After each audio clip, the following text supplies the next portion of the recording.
Tim, I would actually challenge you. There are places in the city centre where you can get a pint for less than £5 outside of Witherspoon's. I'm not going to name them because I'm not here to promote them, Mhm. but there are places where you can get pints. And there are lots of venues, obviously, outside city centre that do cheap pints. Based on that, I don't know how they make money because there's 88 pints in a keg. A keg costs X amount. There's a picture that goes around a lot of the venues, and it shows exactly the price of a pint. It breaks it down into alcohol duty, VAT, the cost of wages, da da da da da. On a £5 pint, you're making approximately 45 pence profit. That's before your corporation tax comes in and everything.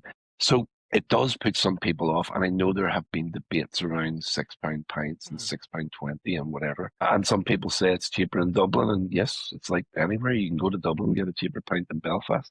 But I don't think it's all about the price of a pint. People come into Belfast for an experience, and the experience is everything from how they get in, how they get home, what the cost of a steak was, what the cost price of a pint was. Did they feel safe? Was the offer good generally in what's available or in, Mhm.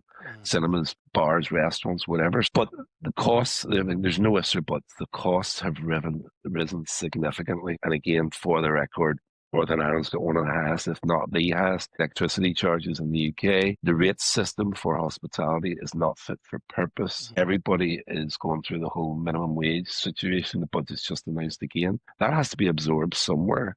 Inevitably, and we see it with smaller venues, unfortunately, some of those venues cannot absorb it and they go out of business. So the bottom line in this, people have a choice. People have a choice either to have a pint, not have a pint, come into the city centre, not come into the city centre, stay in their local area, stay at home, and go to the Mhm. supermarket and have their drink at home. So I can't give the overall answer, but it comes down to the fact that people have choice.